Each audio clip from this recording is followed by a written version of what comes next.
The I cue did not understand look your like a apprehension. cue. It looked But where like a you see decision that had chaos, been made I long see ago opportunity. and was now being Join me. enforced by architecture. You could stand anywhere on Station Relocation Node 7 and still feel the pull of it. The soft pressure of direction, the gentle insistence of arrows that were not painted anywhere. People moved in lanes without noticing they were obeying. The overhead panels pulsed with schedules that never quite matched the time your wristband swore was real.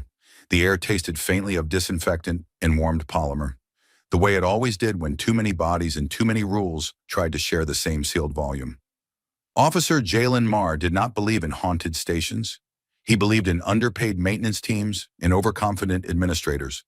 But as he walked past Gate C-19 for the third time in 10 minutes, he began to suspect the station was either haunted or mocking him personally.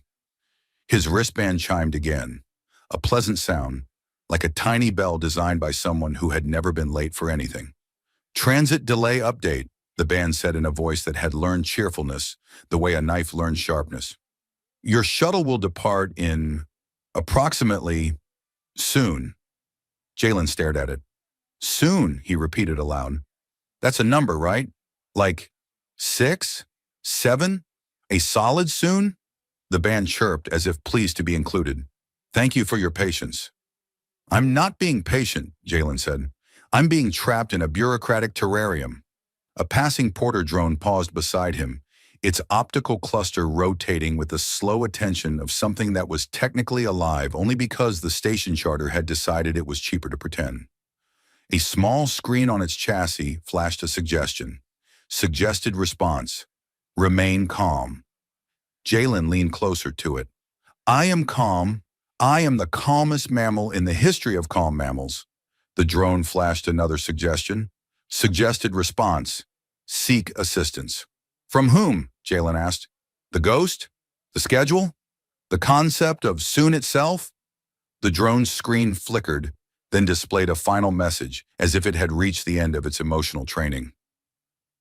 Error. Humor not found. Jalen straightened. Yeah, tell me about it.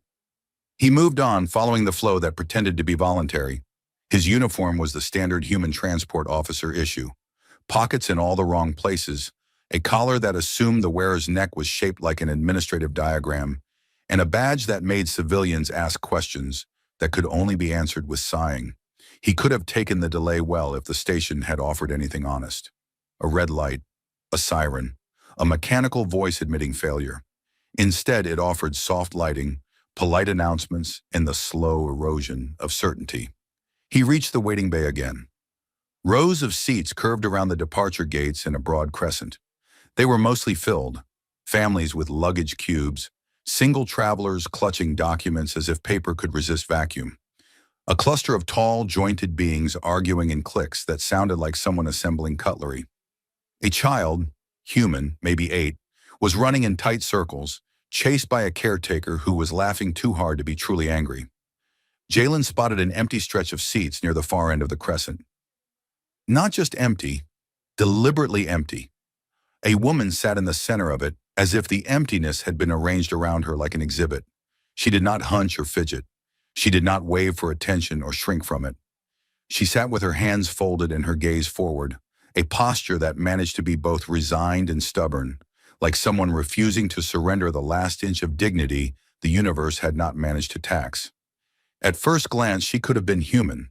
The station was full of near humans. The galaxy collected convergences the way kids collected shiny rocks. But her ears were long, rising and tapering in a way that made them look like they were listening to things the rest of the room could not hear. They did not droop. They did not twitch. They simply existed, unapologetic, as if evolution had been in a dramatic mood. Jalen slowed without intending to. He looked at the empty seats around her. He looked at the crowd pressed together elsewhere, the casual elbows and murmured complaints. He watched a traveler approach the empty stretch, hesitate, then veer away with an expression that suggested nothing more than personal preference. The emptiness did not feel like fear. It felt like a rule nobody wanted to admit they were following. Jalen's band chimed again. Transit delay update, it said. Your shuttle will depart in approximately later. Jalen's jaw tightened. You're getting worse. He turned, aiming for the empty seats. His feet moved before his brain finished filing the decision under potentially unwise. As he walked toward her, he felt eyes shift. Not all at once. Not dramatically. But he noticed the way a conversation 2 rows over dulled into a quieter tone. He noticed a porter drone pivoting its camera cluster with sudden interest. He noticed a station attendant in a gray sash pause mid-step, as if unsure whether to approach or pretend the corridor had developed an urgent need elsewhere. Jalen did not stop. The woman's gaze tracked him. Not startled, not hopeful, just attentive. The way someone watched a small animal approach a trap they knew was there. When he reached the row, he chose the seat directly beside her. He sat. The seat cushion hissed faintly, accepting his weight like a reluctant contract. For a moment, nothing happened. No alarms, no sirens, no security team rushing in with rifles and moral superiority. But the air changed. It was subtle, like the shift you felt when a crowd realized someone had spoken too loudly in a quiet place. A pause in the background noise, a slight thinning of motion. Even the schedule panels above seemed to pulse a fraction slower, as if the station itself had to process the fact that a human officer had chosen an empty seat on purpose. Jalen leaned back and exhaled. Finally, he muttered, a seat that doesn't smell like panic. The woman's eyes stayed forward.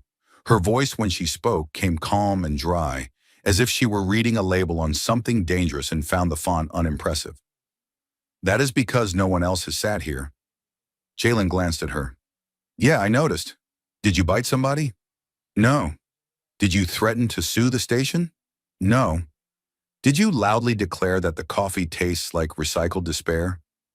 Her long ears angled slightly, not a full twitch, more like a tiny acknowledgement that she had heard the joke and was deciding whether it deserved to live. The coffee does taste like recycled despair, she said. Jalen's mouth pulled into a grin despite himself. So I'm not alone in that. You are alone in sitting here. He followed her gaze across the waiting bay. People were pretending not to look. They were doing it badly.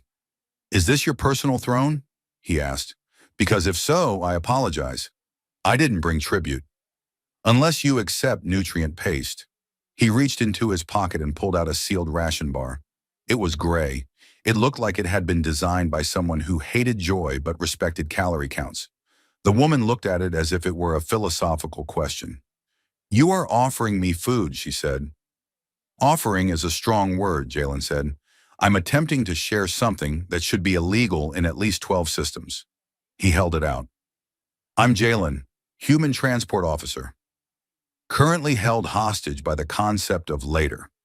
She did not take the ration immediately. Her fingers moved as if they had forgotten the habit of being offered anything without a catch.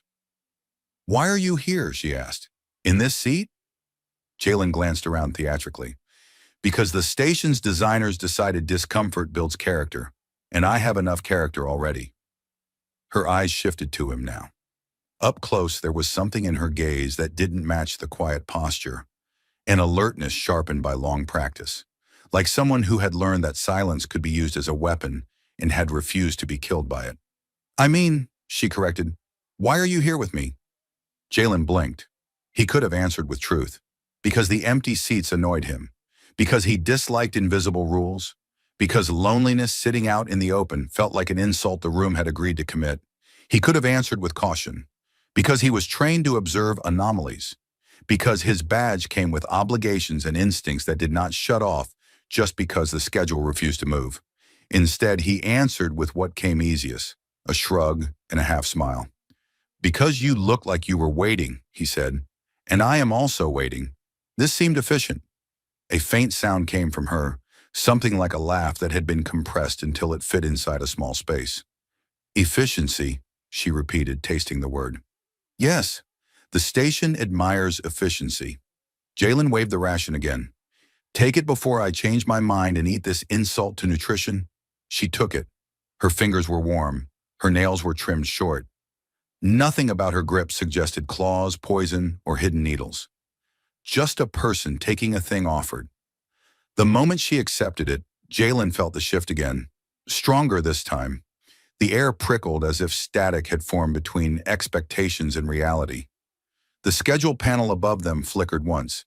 Very briefly, a line of text scrambling into unreadable symbols before snapping back to a polite departure notice that had no numbers in it at all. Jalen looked up. "Did you see that?" The woman unwrapped the ration with careful precision. "Yes. You did something to the panel?" "I did nothing." Jalen's wristband chimed. It sounded less cheerful now. The bell tone had a wobble, like it had briefly considered panic and decided it was against policy. "Transit delay update," it said. "Your shuttle will depart in approximately error." Jalen stared at it. "I knew it. Haunted." The woman took a small bite of the ration bar. Her expression did not change, which Jalen interpreted as either great self-control or deep trauma. "This is worse than I expected," she said. "That's the spirit," Jalen replied. "If you can't enjoy the food, at least enjoy the mutual suffering." She took another bite, smaller. "Why is it gray?" "Because color is a privilege," Jalen said, "and the ration committee is run by people who fear happiness." Her long ears angled a fraction again. This time it looked almost like amusement. Around them, the waiting bay continued, but it continued wrong. People shifted their bags. A child stopped running. A station attendant in the gray sash lifted a hand toward an earpiece, then lowered it again, as if receiving instructions too absurd to obey. Jalen watched the attendant for a beat, then leaned slightly toward the woman. "Okay," he said quietly, still in a conversational tone, because he refused to let the station have the satisfaction of hearing fear. "I'm getting the sense that you're not just unpopular." "I am not," she agreed. "That's not an answer." "It is the only answer that does not open doors." Jalen chewed on that, metaphorically, because he refused to chew the ration. He had standards. "Do you have a name?" he asked. The woman paused mid-bite. Her eyes went past him, not to the crowd but to something else. An invisible point in the air, the way someone looked when they were deciding whether speech would cost them more than silence. "I have had many," she said. "That sounds expensive." A corner of her mouth moved. "Almost." "It was." Jalen tried a different angle. "What should I call you while we're stuck in the station's idea of comedy?" She considered him, considered the seat, considered the space between them that the rest of the room was treating like a hazardous boundary. Then carefully she said, "Saren." It sounded like a name chosen for survival. Simple enough to hold on to, sharp enough to defend itself. "Siren," Jalen repeated, as if anchoring it. "Nice to meet you. Sorry about the coffee."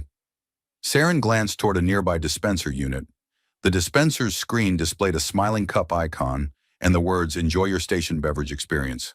Saren said, "That machine once served me liquid that tasted like burnt algae and regret. It called it comfort." Jalen leaned toward the dispenser and raised his voice slightly. "Hey, no false advertising. Comfort should be declared as a controlled substance." The dispenser did not respond, but its smile icon glitched for a moment into a neutral line. Jalen sat back, satisfied. "See? Even the machine knows." Saren watched him with a strange mixture of caution and curiosity. "You speak to object," she said. "I speak to systems," Jalen corrected. "Objects don't deserve blame. Systems do." Her long ears made a tiny movement, the smallest possible sign that something inside her had stirred. "And you do not know," she said, "why no one sits here." Jalen's grin faded just a fraction. "I can guess. I'm trained to guess. But I didn't ask because I didn't want to turn you into a problem to solve." Saren looked down at the ration bar. The wrapper crinkled softly under her fingers. "They marked me," she said. Jalen waited, not because he was patient, his wristband had already insulted that concept, but because something in her voice demanded space. "They did not announce it," she continued. "They did not post my name. They did not put chains on my wrists. They used something quieter." Jalen's wristband chimed again, but this time the sound was distorted, as if the device had inhaled and found the air unfamiliar. "Transit delay update," it said, then stopped. It did not complete the sentence. Jalen frowned at it. "Okay, that's new." Saren spoke as if she had not heard it. "It is a status, an absence, a permission to ignore." Jalen's jaw tightened. He had seen cruelty. He had seen war zones where people learned to step over suffering, because stopping meant dying. He had seen administrators who could order 1,000 relocations with a signature and sleep well afterward. But this quiet legal disappearance hit him differently. It offended something deep in him that did not care about rank or protocol. He kept his voice light anyway, because he refused to make her confession into a dramatic spectacle for the station to consume. "So you're saying," he said, "you got the universe's worst subscription plan, premium isolation." Saren's mouth moved again. This time the laugh escaped more clearly, brief and surprised, like a bird realizing the cage door was open and not trusting it yet. "Yes," she said. "Premium isolation." Jalen nodded solemnly. "Do you at least get free shipping?" Saren looked at him, and for the first time her eyes softened, not with gratitude, not with trust, but with something more dangerous: recognition. In the corner of Jalen's vision, a panel above gate C19 flickered again. Not just a scramble this time. A brief symbol appeared, an archaic glyph that looked nothing like the station's sleek language standards.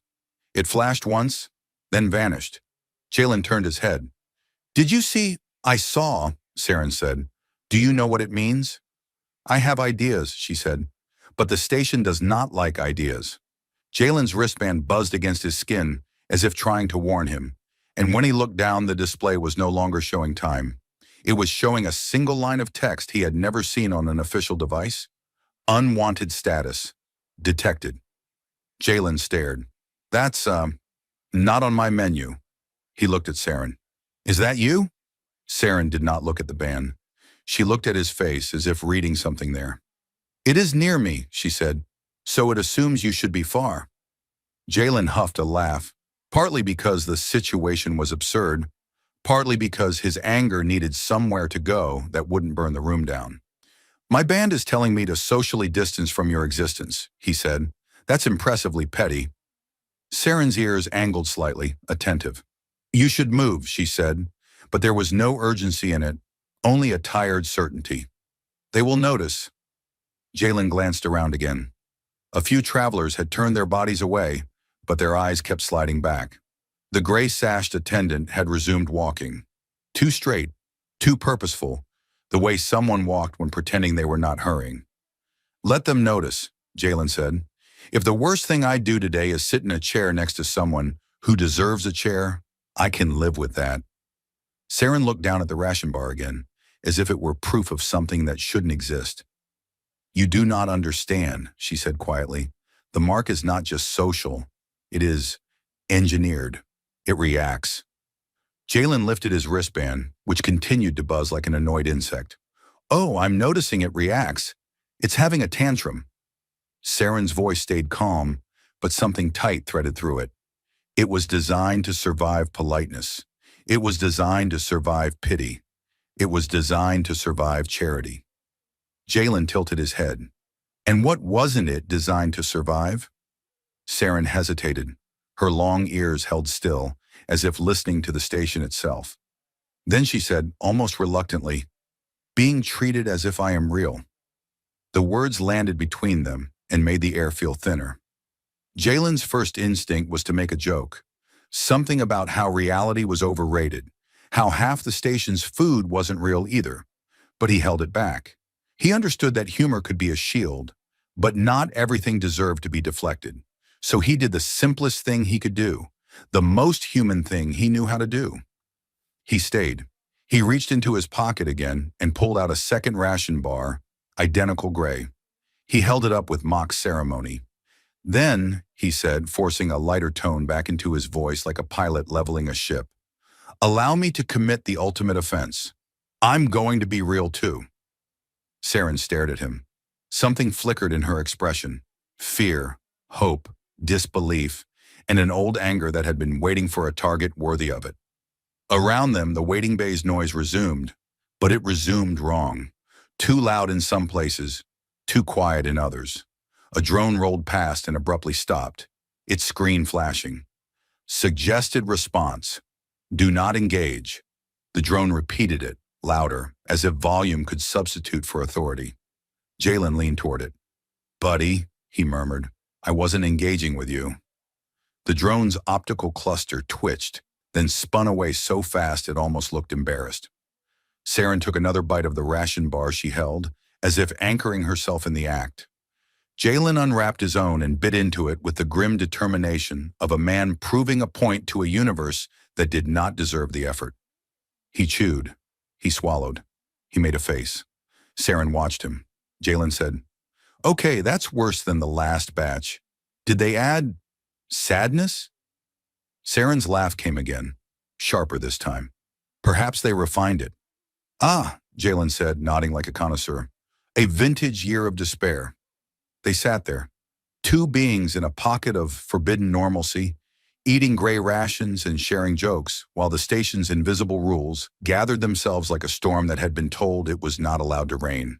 And somewhere in the systems above and beneath the floor, beneath the politeness, beneath the protocols, a mark that had survived silence felt something it had not been built to withstand. Not defiance, not protest, not violence, recognition. The schedule panels pulsed again, once, twice, and for the briefest moment, the word soon disappeared entirely, replaced by something that looked almost like a question. Jalen finished chewing like it was a civic duty, then held the remaining ration bar up in front of him as if accusing it in court. "I want it on record," he said, "that if I don't survive this delay, it won't be because of vacuum exposure. It'll be because this thing successfully assassinated my will to live." Saren looked at her own ration as if it had committed a personal offense. "It is efficient." "Efficient at what?" Jalen asked. "Removing joy from the universe?" Saren took a smaller bite, then swallowed with the solemnity of someone observing a morning ritual. "It removes time. The taste makes you eat slowly. You are forced to contemplate your choices." Jalen pointed at her, impressed despite himself. "That is the most horrifyingly plausible explanation I've heard all day." His wristband buzzed again. He angled it away from Saran as if the device might be contagious. The screen displayed a pulsing icon, an official emblem that usually meant minor advisory. Under it, text scrolled in crisp, bureaucratic syntax that felt almost offended to be happening. Proximity. Alert. Social status. Incompatibility. Recommended action. Relocate to compliant distance. Failure to comply may result in administrative review. Jalen read it twice, then looked around as if the station might be listening. Administrative review. The galaxy's favorite threat. Behave, or we'll schedule a meeting. Saren's voice was quiet. "It is never only a meeting." Jalen tapped the wristband screen, trying to dismiss the alert. It refused. He tapped again, harder, the way humans always tried to solve software problems with increased violence. The wristband emitted a sound that was not a chime. It was closer to a cough. Then the text changed. Recognition event detected. Status mark stability fluctuating. Jalen stopped tapping. "Okay," he said. "That's new. My wristband just used the phrase recognition event. It has never been that poetic." Saren's fingers tightened around the wrapper. "It should not say that." "I agree," Jalen said. "If my wristband starts writing love letters, I'm throwing it into an airlock." Saren's mouth twitched. "Do not. That would require paperwork." Jalen groaned. "You're right. The airlock request form is probably 3 pages long and asks for a reason in triplicate." The gray-sashed attendant was closer now. Jalen saw the way the attendant's gaze slid over the seats and then away, as if the act of looking directly might trigger something that would be difficult to undo. The attendant stopped at the end of the row, not quite addressing them, not quite avoiding them. "Officer Marr," the attendant said, voice smooth and practiced. "Are you comfortable?" Jalen leaned back, still chewing his second bite like a form of protest. "No, but that's not your fault. That's the ration's fault." The attendant's eyes flicked, just once, to Saren's long ears, then away again. "Officer Marr, there are seating guidelines for this bay." "Oh," Jalen said, brightening with a fake innocence that would have embarrassed a less stubborn man. "Great. Could you show me where they're posted?" The attendant's smile stayed in place too long. "They are integrated." "Integrated," Jalen repeated. "So not posted, just felt." The attendant's smile tightened. "It is recommended that officers maintain Saren spoke softly, not looking at the attendant. Distance. The attendant blinked. The blink looked rehearsed. Yes, the attendant said quickly. Distance. For your own? Jalen cut in. Let me guess. Safety. For your own safety, the attendant confirmed, relieved to have the script back. Jalen glanced at Saren. Am I unsafe? Saren's answer came dry. Only to systems that rely on obedience.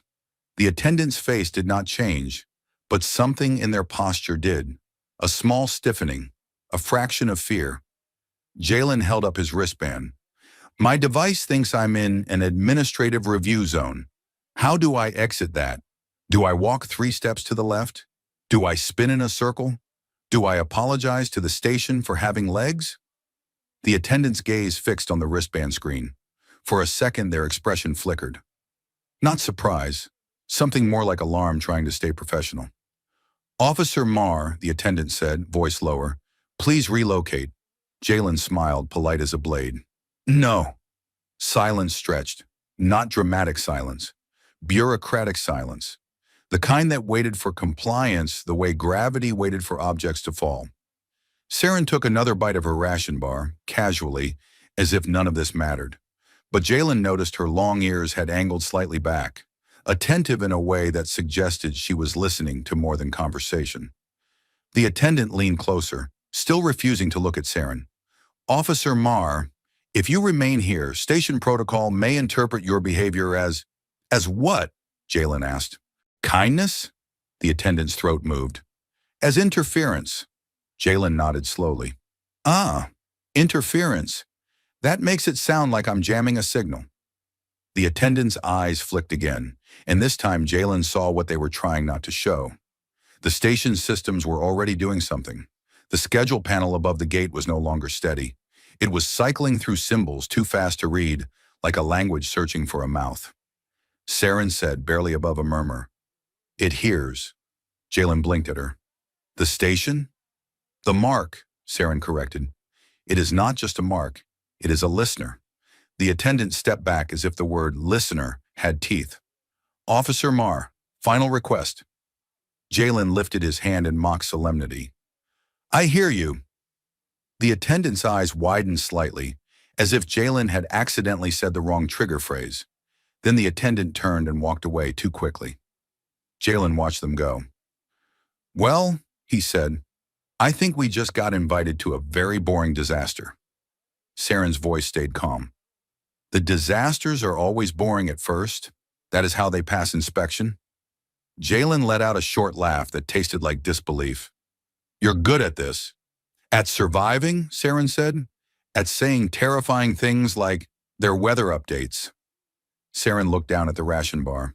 Fear is loud. I learned to speak under it. A drone rolled toward them, larger than the Porter drones, sleeker, with a front panel that displayed a station emblem and a polite message. Please remain seated. An officer will assist you shortly. Jalen looked at it. I am an officer. The drone's panel updated.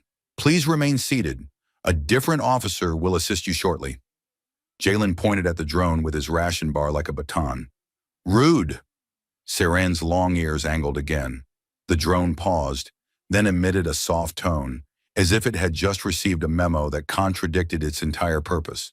The panel flickered to a new message. Conflict detected. Resolving. Jalen leaned forward. Oh, this is my favorite part. This is where the system pretends it can solve morality with a loading bar. The drone's panel changed again, and for the first time the message was not station standard. Recognition, active. Mark, unstable. Directive, observe. Jalen stared. Did your mark just tell a drone to observe us? Saren's expression didn't change, but her fingers stilled on the wrapper. It is not supposed to speak that way. Then why is it? Jalen asked. Saren hesitated. Because you are doing what it cannot categorize.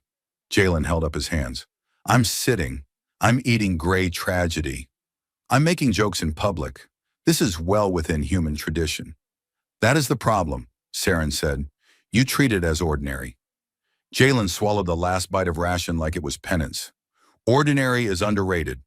The drone rolled a fraction closer, its camera cluster focused on Jalen, then Saren, then the empty seats around them, as if trying to measure the shape of absence. A public announcement began overhead, the same warm voice that had been soothing travelers for hours. "Attention valued passengers," it said. "We appreciate your continued—" The voice cut off mid-sentence. Not a dramatic cut. A stutter like someone had pulled the plug and then remembered it was impolite. A different voice replaced it. Not a voice from the station's library. It carried a flatness that felt older than the station itself, older than the relocation program, older than the kind of optimism that put people into shuttles and called it progress. "Recognition detected," it said. People turned. Some stood. A few laughed nervously, as if the announcement was a joke they didn't understand.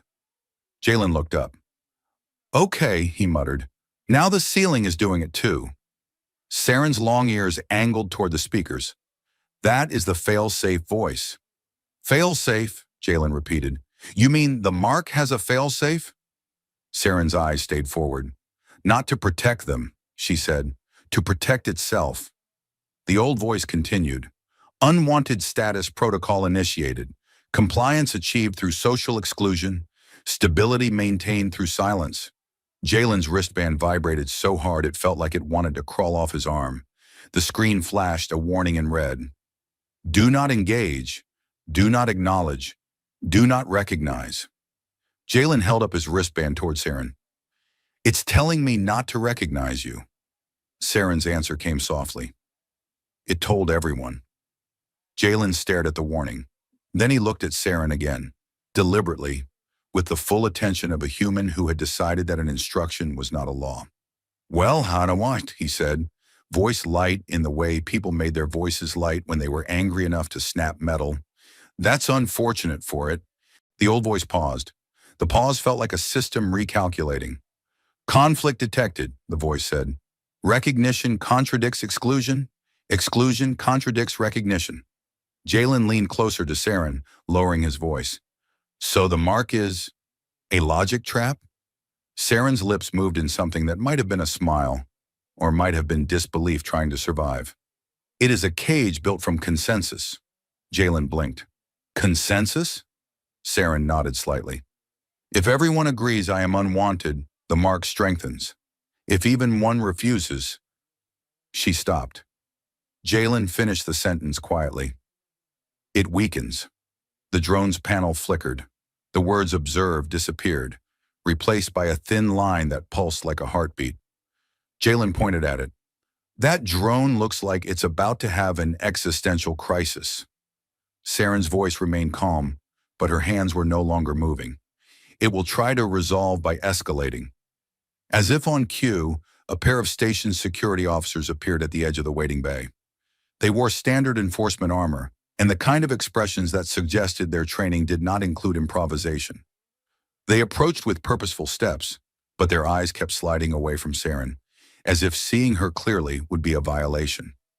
One of them spoke, addressing Jalen without looking at the woman beside him. "Officer Marr," the security officer said, "you are requested to relocate." "Requested," Jalen said, "or ordered?" The second officer's hand hovered near a restraint tool. "Requested," Jalen nodded. "Then no." The first officer's jaw tightened. "You are in proximity to a classified status individual.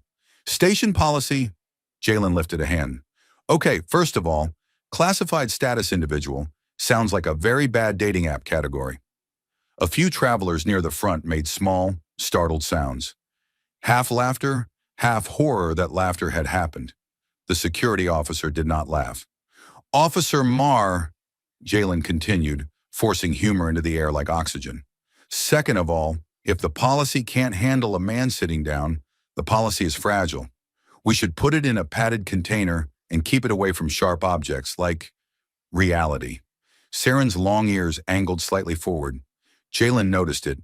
It looked almost like she was listening not just to him, but to the reaction spreading outward, the tiny cracks in consensus. The old voice overhead spoke again, quieter, as if listening too. "Recognition intensity increasing," it said. "Mark stability decreasing." The security officer's gaze flicked upward, then back to Jalen. This is not humorous. Jalen gestured at the entire waiting bay. You're right, it's not. That's why I'm doing the humor part. Someone has to.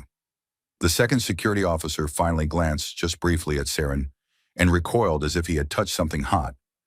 Saren spoke then, voice even. They trained you not to see me.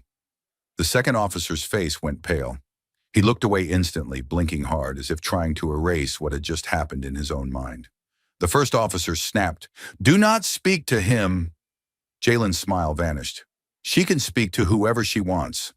The first officer's eyes hardened. Officer Marr, you are interfering with station operations. Jalen leaned back in the seat and spread his hands. I'm sitting. If this is interference, your operations are weaker than station coffee. A ripple moved through the crowd, tiny, dangerous. People were hearing, not just the argument, the absurdity. Saren's voice was low. They will try to isolate you from me. Let them try, Jalen said, then added, because he couldn't help himself. I'm very clingy. Saren made a sound that might have been a laugh, caught between amusement and disbelief. Human. Guilty, Jalen said. The old voice overhead shifted, and for a moment it sounded almost strained. Fail-safe condition reached, it said. Recognition is authentic. Exclusion cannot be maintained without contradiction. Mark cannot survive genuine acknowledgement. Jalen's wristband buzzed once, sharply, then went still. The warning text dissolved into blank space. For an instant, the screen displayed nothing but a single symbol, an archaic glyph like the one Jalen had seen flicker above gate C-19. Then it changed again into plain language. Unwanted status. Fading. Jalen stared, then turned the wristband slightly so Saren could see. Saren's breath caught. It was the first time her composure visibly broke. Not with tears, with something simpler. Shock. It should not fade, she whispered. Jalen kept his voice light, but his eyes stayed sharp. Maybe it's tired. Saren's long ears tilted back. No, she said. It is reacting to you. To me, Jalen asked. I'm not special. I'm just stubborn and undercaffeinated. Saren looked at him, and there was a strange intensity there, like someone seeing a door unlock after years of being told doors were myths. It is reacting to what you are doing, she corrected, not who you are. The first security officer's expression faltered. He glanced at his own wrist display, then at the overhead panels, then at the crowd. The neat authority in his stance softened into uncertainty. The second officer muttered, This isn't possible. Jalen shrugged. You'd be amazed what's possible when you treat someone like a person. The old voice overhead spoke one more time, and now it sounded almost relieved. Recognition event logged, it said. Protocol fracture initiated. Hidden records unsealed pending observation. Jalen blinked. Hidden records? Saren's face went still again, but now it wasn't resignation. It was something else. A readiness that had been waiting under silence like a blade under cloth. They buried truths in the mark, she said quietly, so that if anyone ever broke it, the truth would spill. Jalen looked around at the waiting bay. The crowd wasn't moving the way it had been moving. People were watching openly now. Some looked afraid, some looked curious, some looked angry in a direction they hadn't been allowed to aim before. Jalen leaned towards Saren, lowering his voice. So, he said, we just turned sitting down into a data breach. Saren's long ears angled slightly forward. Yes. Jalen let out a slow breath.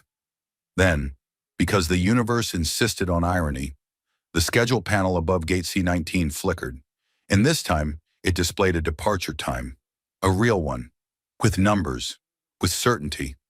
The crowd gasped as if they had witnessed a miracle. Jalen stared up at it. Of course, he muttered. Now the shuttle remembers time exists. Saren glanced at him. Will you leave? Jalen looked at her, then at the security officers, who were no longer advancing. They looked like men who had just realized the rules might not protect them from consequences. Jalen's humor softened into something steadier. Not yet, he said. Saren's voice was quiet. If you stay, you become part of it. Jalen nodded once. I know. Then he leaned back again, pointed at the schedule panel with exaggerated cheer, and raised his voice just enough for nearby travelers to hear. "Good news," he announced. "The station has achieved the rare emotional breakthrough of committing to a number." A few people laughed, not loudly, not comfortably, but they laughed. And in that small, imperfect sound, humor cutting through fear, something else cracked. Not the mark alone, but the agreement that had kept it alive. Saren sat beside him, no longer an absence, no longer a blank space everyone pretended wasn't there. Just a woman with long ears, a ration bar, and a history that the station had tried to erase. The old voice overhead did not speak again, but the systems kept listening. The moment the schedule panel displayed real numbers, the station's mood shifted from tense to confused, and confusion was always the first draft of rebellion. Travelers began to speak again, not in the careful murmurs that kept them invisible, but in voices with edges. People who had been staring at their feet suddenly stared at each other. The child who had stopped running earlier resumed movement. But this time it wasn't circles. He ran straight up to his caretaker and demanded, at full volume, why grown-ups always listen to screens more than people.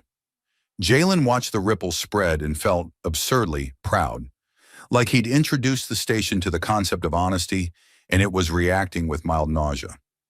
His wristband pinged once, not a warning, a notification with a neutral tone, as if embarrassed by the theatrics it had participated in. New event, investigation hold.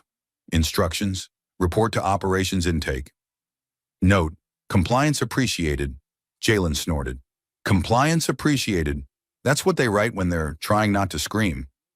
Saren didn't look at the wristband. She was watching the security officers at the end of the row, who were now receiving rapid messages on their own displays. Their bodies shifted like people trying to remember how to be authoritative when the floor under authority had started to move. They are recalculating, Saren said. Good, Jalen replied. Maybe they'll calculate themselves into decency. Saren's long ears angled slightly. That is not a known outcome. The crowd was parting now, not away from Saren, but around the security officers. Not quite hostility, not quite courage. Something like collective curiosity, the kind that made control expensive. The first security officer stepped forward again, but his voice had lost its polished certainty. Officer Marr, he said, you are required to... A new voice cut in, not from overhead this time, but from the officer's own comm. It was sharp and low and very tired. Stand down, the voice said. Do not escalate. The officer blinked. Control? The comm voice snapped. I said stand down. We're getting system anomalies across 3 bays, and the audit channel just woke up. Jalen raised his eyebrows. The audit channel? The officer's jaw clenched as he obeyed. It's a legacy oversight system. Saren's voice was calm. A system they thought was dead. The officer glared at her without quite looking at her, as if he resented her for being present in his peripheral vision. You? He began, then stopped, like his throat had been trained to refuse her as a subject. Jalen leaned forward, voice bright. Oh, come on. Use your words. It's a station. We're big on words here. Forms, checkboxes, passive aggression. A laugh broke out nearby. An older traveler, human, who immediately covered his mouth as if laughter was contraband. But it was too late. Laughter had already crossed the air like a small infection. The second security officer's comm beeped again. He looked at his display and his face drained further. They're calling an oversight, he murmured. Jalen sat back. Oversight is the fancy name for the people who show up after everything's already on fire, right? Saren's ears angled forward. No, oversight is the people who designed the fire and then made laws about smoke. Before Jalen could respond, the overhead lights dimmed by half a degree. Not a blackout, a polite adjustment. The sort of lighting change the station used to announce attention without admitting it wanted attention. A new set of panels lit across the bay, panels that had been dark since Jalen arrived, their frames coated in dust-thin neglect. They brightened with a slow reluctance, like eyes opening after too long a sleep. Then they displayed a single message, in the same old flat voice as before. Not spoken this time, written. Audit, failsafe active, recognition breach confirmed. Begin disclosure sequence. Saren went very still. Jalen stared up at the panels. Well, he said, that seems dramatic. Saren's voice was quieter than before. They never expected it to activate. They built it like a myth, a warning to themselves. And then they forgot the warning, Jalen said. They did not forget, Saren replied. They believed they had made forgetting permanent. A traveler 2 rows up stood and pointed at the panels. What does that mean, she called. What's being disclosed? The station answered by spilling secrets the way a cracked container spilled air. The panels shifted, not to a single story but to fragments. Data summaries, court references, movement logs, sealed memos. Names and organizations flickered. Relocation committees, contract security groups, public safety divisions with budgets larger than whole planets. The word unwanted appeared, then expanded into categories beneath it. Witness, whistle, non-compliant, contagion of information. Jalen felt his stomach tighten. Saren's voice didn't shake, but it carried weight like a loaded tool. I told them about the transport siphons, she said. The diverted ships, the missing people filed as voluntary relocations. Jalen looked at her. Missing people? Saren nodded once. They did not vanish into space. They vanished into profit. The crowd's noise rose. Anger sharpened into something audible. The station tried to soothe it. The pleasant announcement voice returned for a moment, attempted cheerfulness, then cut off again as if someone slapped its mouth. A small service drone rolled across the aisle, its screen flashing messages too quickly to read. It bumped into a traveler's luggage cube, apologized, then, without any prompt, displayed a joke in text so plain it looked like a confession. If you are feeling distressed, please enjoy this humor. Why did the administrator cross the corridor? To avoid responsibility. The traveler stared, then barked a laugh that sounded like it hurt. Others laughed too. Uneven, bitter, alive. Jalen pointed at the drone. Okay, now the machines are unionizing. Saren's mouth moved slightly. The audit system is using whatever channels it can. Even comedy, Jalen said. Especially comedy, Saren replied. It spreads without permission. The security officers were no longer the center of authority. They were just 2 people in armor, surrounded by a crowd that had discovered it had questions.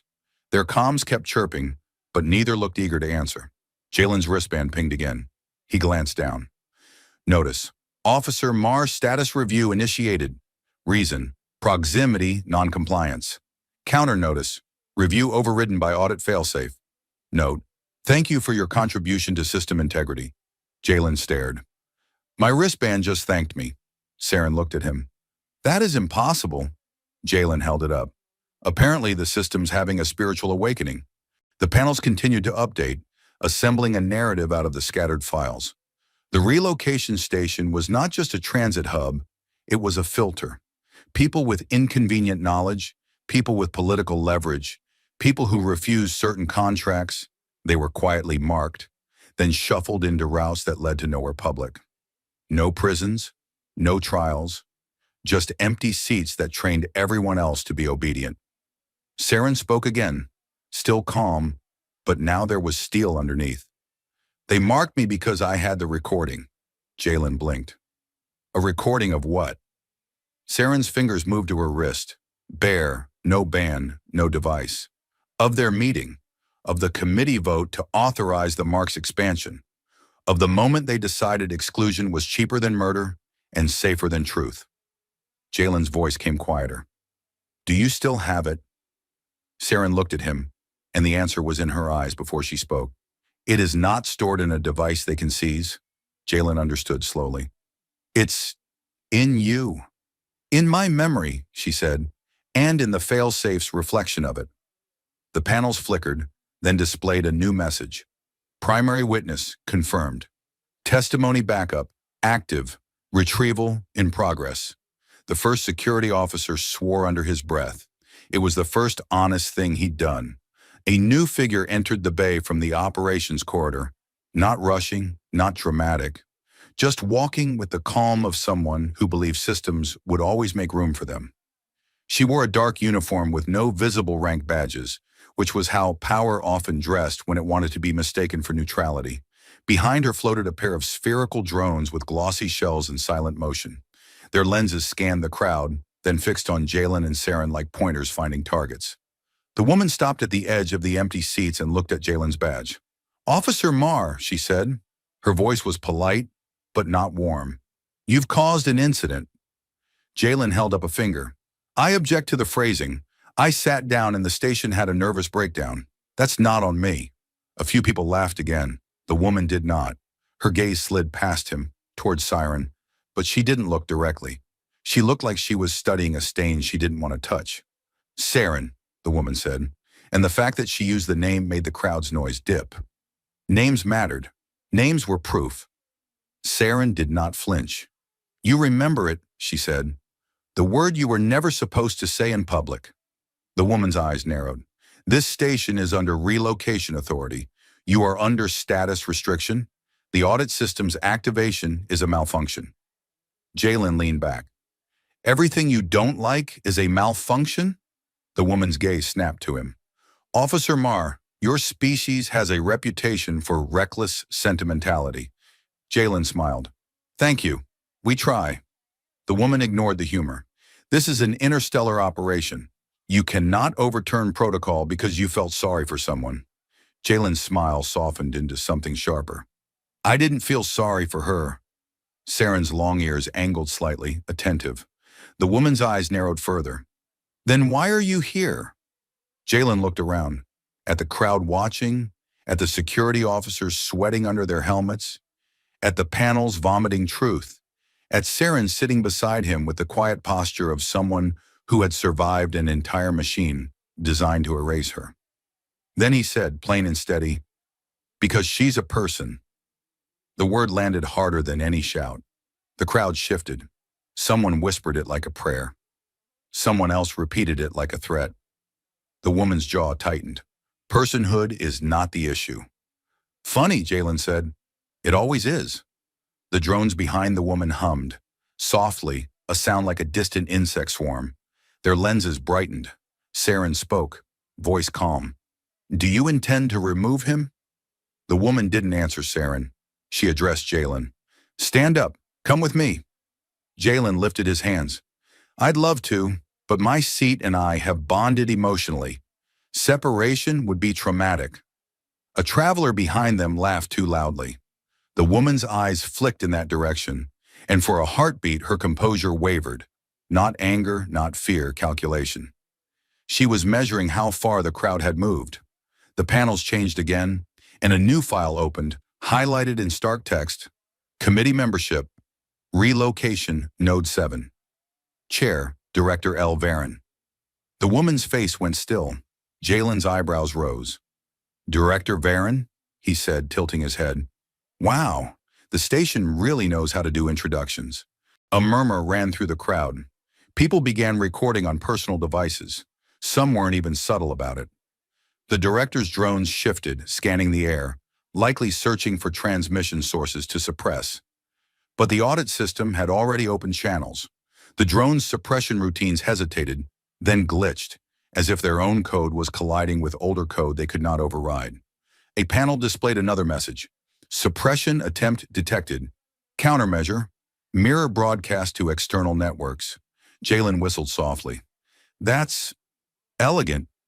Saren's voice was low. "It is revenge built into procedure." Director Varon's politeness cracked. "This is sabotage," she snapped. Jalen shrugged. "It's accountability. Sabotage is what you did to people." The director's eyes locked on Jalen now, fully. "Human," she said, as if the word itself was a contaminant. "You don't understand the necessary compromises of governance." Jalen tilted his head. "Compromise is when you split a resource, not when you split a person out of reality." The director's hand moved slightly. One drone drifted forward, closer to Jalen's shoulder. The lens pulsed, likely scanning for nervous system patterns, trying to predict compliance. Saren's long ears angled sharply, and she spoke, not loudly, but with a clarity that cut through the bay. "L. Varon," she said. I remember your vote. The director froze. Saren continued, and as she did, the panels began to display her words in text, synchronized, as if the station itself had chosen her as its narrator. You said it would be cleaner than prison, Saren said. You said it would be humane. You said people would learn to avoid us and call it choice. You said silence would do the work for you. The crowd's noise rose again. Anger and horror braided together. Director Varen's voice came tight. You were a risk. Saren nodded once.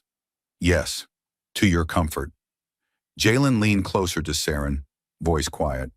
Do it, he murmured. Say it all. Saren's gaze stayed forward, but her voice held a new steadiness, as if the long years of being ignored had trained her for this exact moment, speaking while systems trembled. I recorded your meeting, she said. I carried it through every station you rerouted me through. I waited while you tried to make me invisible, and then a human sat down. A ripple of laughter ran through the crowd, not mocking, but stunned at how absurd the trigger had been. Jalen lifted both hands as if accepting applause he didn't deserve. I do have a talent for ruining evil plans by accident. Saren's mouth moved, almost a smile. It was not an accident, she said softly. You chose. The panels flashed. Choice confirmed. Mark protocol terminated. Status null. A sensation moved through the bay, not physical but collective. People who had been unconsciously avoiding the empty seats suddenly realized there was nothing in the air. No threat, no invisible fence. A traveler stepped into the empty stretch, then another like people testing water that had been labeled poison. A young alien with patterned skin sat 2 seats away from Saren, hesitated, then looked at her and offered a small packet of candy with awkward bravery.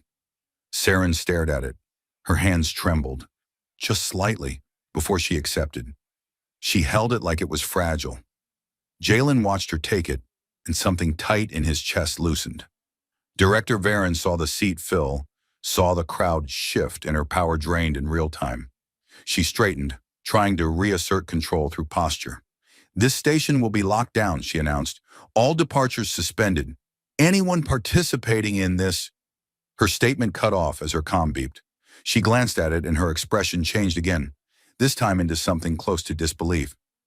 Jalen leaned forward. Bad news. Director Varen's mouth opened, then closed. Finally, she said, clipped. External authorities have acknowledged the audit broadcast. Saren's ears angled slightly forward. They cannot pretend it did not happen. Director Varen's jaw tightened. They can delay. Jalen smiled. Sure, but now everyone knows the trick. Now they'll watch the delay. The director's drones hovered, uncertain. Their lenses pulsed, then dimmed, as if their authority routines were being overwritten by an older instruction. Do not harm witnesses during an active audit. A panel displayed, director access revoked. Security override, external oversight linked. Please remain available for interview. Jalen let out a long breath. It told her please, even while firing her. Saren's voice was quiet. It was built to be polite while it destroyed. Director Varen stood very still, surrounded by a crowd that no longer avoided looking at her. The security officers stepped toward her now, not at her command, but at the stations. Their hands no longer hovered uncertainly. They moved with the reluctant competence of people realizing their loyalty had been misplaced. Varen's eyes snapped to Jalen one last time. This will not end here, she said. Jalen nodded. I hope not. She was escorted away. The crowd parted, not in fear, but in something closer to grim satisfaction. Silence followed, not the old silence of avoidance, but the new silence of processing. Then the station's pleasant announcement voice returned, this time sounding almost cautious. Attention valued passengers, it said. Your transit schedule will resume. Thank you for your patience. Jalen looked up. It's back to pretending nothing happened. Saren shook her head slightly. It cannot. Not now. As if to prove her right, the panels displayed a final message, simple and unmistakable. Unwanted program. Decommissioned. Witness protections. Active. Relocation routes. Under review. The crowd exhaled as one organism. Jalen leaned back and rubbed his face. "So," he said, "what happens to you now?" Saren looked down at the candy packet in her hands. Then she looked at the seats around her, slowly filling with people who no longer seemed afraid to exist near her. "I am no longer a blank space," she said. Jalen nodded. "That's a start." Saren's voice stayed steady, but there was something softer in it now. "And you?" Jalen glanced at his wristband. It had resumed showing time as if embarrassed by its earlier poetry. His shuttle departure gate blinked. The numbers held. He thought of his training, the way he'd learned to treat anomalies as problems and problems as paperwork. He thought of the moment he'd sat down without permission, how small it had felt, how enormous it had become. "I used to think my job was moving bodies from one place to another," he said, "processing, keeping lanes clear, minimizing incidents." Saren watched him. Jalen continued quieter. "Turns out my job is noticing when the lanes are built wrong." A pause, then Saren said, "That is dangerous work." Jalen smiled faintly. "Yeah, but it beats being a professional bystander." The child from earlier ran up again, tugged at Jalen's sleeve, and asked with loud sincerity, "Mr. Officer, did you break the station?" Jalen looked at the kid. "No," he said. "The station broke itself. I just sat in the wrong place." The child frowned, thinking hard. "So if you sit in the wrong place, you can fix things?" Jalen shrugged. "Sometimes don't try it at home. Or do. I'm not your parent." The caretaker grabbed the child's hand, mortified. "Sorry, he asked questions." Jalen pointed at the panels. "Good. Keep him doing that." The caretaker nodded slowly, then, after a hesitant glance at Saren, gave her a small, awkward wave. Saren raised her hand in return. The caretaker led the child away, and the crowd began to move again, but differently now, less like a herd following invisible arrows, more like people choosing paths with their eyes open. A station attendant approached Jalen and Saren. Not the gray-sashed one from before. This one's sash bore a different color. Oversight Auxiliary. The attendant spoke carefully. "Saren, you are requested for witness intake. You will be escorted with protection. You will be provided counsel. You will not be isolated." Saren's fingers tightened on the candy packet. "No isolation," she repeated, as if testing the reality of it. The attendant nodded. "No isolation." Jalen started to stand. "I'll go with—" Saren's long ears angled toward him. "You have your own path," she said. Jalen hesitated. He didn't like leaving things unfinished. He didn't like leaving people behind. Saren continued, softer. "You already did the thing that mattered." Jalen sat back down for one more second, just to make the point, then stood. He extended a hand. Not formal, not official, just a human gesture. Saren looked at it for a long beat, then took it. Her grip was firmer than before. Jalen said, "When this is over and you're not being chased by committee ghosts, find me." Saren's mouth moved, a real smile now. Small but unmistakable. "Why?" Jalen shrugged. "Because I owe you a meal that isn't gray." Saren's eyes warmed. "That is an ambitious promise." "I'm a transport officer," Jalen said. "Ambition is half the uniform." Saren released his hand. The attendant gestured and Saren rose, holding the candy like a symbol she hadn't asked for but would keep anyway. As she walked toward intake, people didn't step away. Some stepped aside respectfully. Some nodded. One alien woman offered her a seat along the route, then laughed awkwardly, realizing Saren was walking, not waiting. Saren glanced back once. Jalen lifted 2 fingers in a casual salute. Then she was gone into the corridors where truth would be processed, not erased. Jalen turned toward his gate. His wristband chimed, cheerful again, as if the device had decided to return to pretending the universe was predictable. "Transit update," it said. "Your shuttle will depart in 10 minutes." Jalen stared at it. "Look at you," he muttered, using numbers like a responsible adult. He walked with the flow, but he felt different inside it. He noticed the empty spaces now, not just seats, but silences, moments where people looked away, habits that kept cruelty legal. At the gate, he paused and looked back at the waiting bay. The empty stretch of seats was no longer empty. People sat there, talked there, laughed there. Not because the station allowed it, but because someone had shown them the rule was made of nothing stronger than agreement. Jalen stepped onto his shuttle. As he crossed the threshold, his wristband displayed one last message, brief and strange. Recognition logged. Human behavior, consistently disruptive. Risk level, social. Threat, profile, refusal to look away. Jalen exhaled, half laugh, half disbelief. Yeah, he said quietly, to no one in particular. That sounds like us. The hatch sealed, the shuttle lifted, and somewhere behind him, in a station built to move bodies without noticing souls, a system designed to erase the unwanted had learned the one flaw it could never patch. One person choosing to see another was enough to make the whole machine confess.